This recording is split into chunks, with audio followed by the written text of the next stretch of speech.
So hello, my name's Nicola Goldsmith. I'm the Clinical Ambassador for Performance Health, and I'm here to help you work out the right material for the right splint.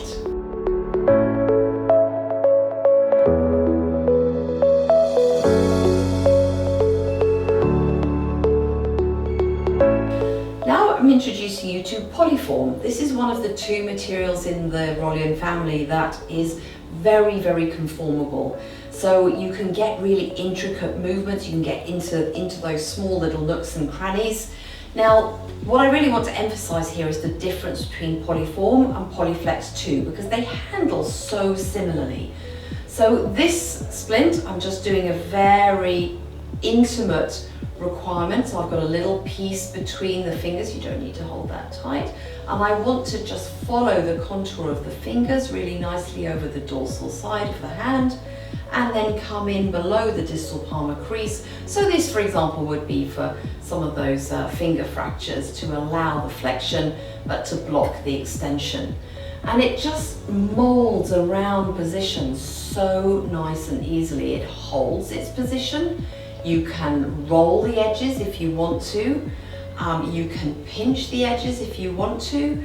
And it's really retaining what I'm asking it to do, but you need to be very gentle with your handling so that you don't end up with really, obvious fingerprints all over it. But in order to get the contour, you can see how it contours really beautifully between the fingers, over the MCP joints, and because I've got gravity working with me again, there's very little for me to do. So don't overhandle it.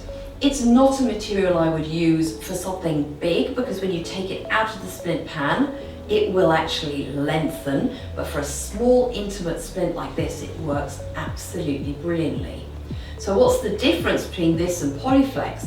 When this is completely dry, this will be rigid.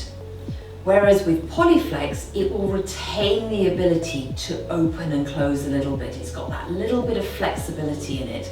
So this one is lovely to get that really good rigidity, to hold its position all the time. And as the hand is moving, it will retain its position.